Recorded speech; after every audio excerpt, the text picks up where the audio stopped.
ரொம்பவே டேஸ்டியான ஒரு வெங்காய சட்னி செய்ய போகிறோம். இதுக்கு அடுப்பில் ஒரு கடாய் வச்சுக்கோங்க. கடாயில் 2 ஸ்பூன் எண்ணெய் சேர்த்துக்கோங்க. எண்ணெய் சூடான பிறகு இதில் 1/4 ஸ்பூன் கடுகு சேர்த்துக்கோங்க. கடுகு பொரிஞ்ச உடனே ஒரு 2 ஸ்பூன் உளுத்தம் பருப்பு, 4 வரமிளகாய் சேர்த்துக்கோங்க. நான் இன்னைக்கு சாதா காஞ்ச மிளகாய் தான் சேர்த்துருக்கேன். உங்களுக்கு தேவைன்னா இதில் காஷ்மீரி சில்லி சேர்த்துக்கோங்க. அதனால இன்னும் கொஞ்சம் டேஸ்ட் சூப்பரா இருக்கும். இது ரெண்டும் நல்லா வறுபட்ட உடனே ஒரு 3 பெரிய வெங்காயத்தை இது போல நீல வாக்குல வெட்டி இதுல சேர்த்துக்கோங்க.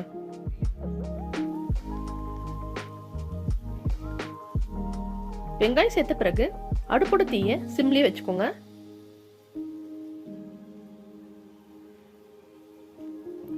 வெங்காயம் வதங்க ஒரு 10 நிமிஷம் ஆகுங்க. அது வரைக்கும் நல்லா கலந்து விட்டுருங்க. இது போல கண்ணாடி பதம் வந்த உடனே ஒரு தக்காளியை நறுக்கி இதுல சேர்த்துக்கோங்க. வெங்காயம் தக்காளி ரெண்டும் நல்லா வதங்கி கலர் மாறி ஒரு பிரவுன் கலர் கிட்ட வரணுங்க. கருகாம பார்த்துக்கோங்க. நல்லா வதங்கி வந்த உடனே இது லேசான சூடு இருக்கும் போதே ஒரு மிக்ஸி ஜார்ல சேர்த்துக்கோங்க.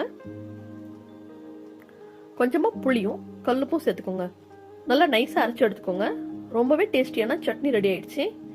இந்த சட்னிக்கு இது போல ஒரு முருகலான தோசையோட கொடுத்தா வீட்டில் இருக்க சின்னவங்கல இருந்து பெரியவங்க வரைக்கும் எல்லாருமே ரொம்ப விரும்பி சாப்பிடுவாங்க. நீங்களும் ட்ரை பண்ணி பாருங்க. மறக்காம கமெண்ட் செக்ஷன்ல கமெண்ட் பண்ணுங்க. எங்க வீடியோ உங்களுக்கு பிடிச்சிருந்தா லைக் பண்ணுங்க, ஷேர் பண்ணுங்க, சப்ஸ்கிரைப் பண்ணுங்க.